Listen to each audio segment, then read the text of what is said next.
ဖြစ်ခဲ့တာတွေနဲ့ပတ်သက်ပြီးတော့စိတ်ထဲမှာဘာအကုသိုလ်မှမဖြစ်စေနဲ့တဲ့စိတ်ကိုတန့်ရှင်းအောင်တုတ်တင်ပလိုက်တဲ့ပြီးခဲ့ပြီးသားတွေကဘာမှရှိတော့တာမဟုတ်အဲ့ဒီဘာမှမရှိတော့တဲ့အရာတွေကကိုယ့်ရဲ့စိတ်ကိုမှွေနှောက်ခြောက်ချပြီးတော့မနေစေနဲ့နော်ပြီးခဲ့တာတွေကိုပြီးခဲ့ပြီမရှိတော့ဘူးလို့စိတ်ထဲမှာရှင်းရှင်းလင်းလင်းသဘောပေါက်အောင်လုပ်ပြီးတော့ဒီအတိတ်နဲ့ပတ်သက်ပြီးတော့စိတ်မှာအကုသိုလ်အညစ်အကြေးမတင်အောင်တနည်းအားဖြင့်တင်ခဲ့မယ်ဆိုရင်လည်းတန့်ရှင်းသွားအောင်စေကြောတုတ်တင်ပြလိုက်တယ်ယံပုပ္ပေတံဝိသောတေဟိ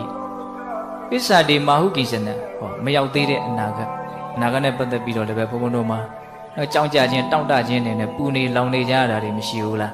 ရှိရနော်အဲ့ဒါကိုလည်းဘာလို့အောင်မလို့ရှင်းထုတ်ပြလိုက်တဲ့ယံပုပ္ပေတံဝိသောတေဟိပစ္စာတိမာဟုကိစ္စနံလောလောဆယ်အခုပြစ္ဆုတ်ပန်အခိုက်အတန့်မှာဖြစ်နေတဲ့အရာတွေနဲ့ပတ်သက်ပြီးတော့လည်းပဲ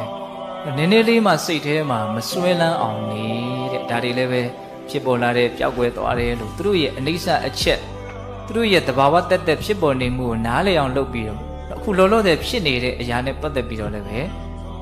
မစွဲယူနဲ့မစွဲလန်းနဲ့မေ့စေစေတော့ကဟိတတိနော်ဒါဟာငါဟာပဲဒါဟာငါပဲအဲ့လိုမရှိတဲ့အရာတွေမပါတဲ့အရာတွေကိုမှားမှားယွင်းယွင်းရှောက်ပြီးတော့စွဲလန်းမနေနဲ့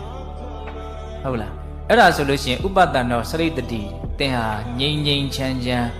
နေသွားရလိမ့်မ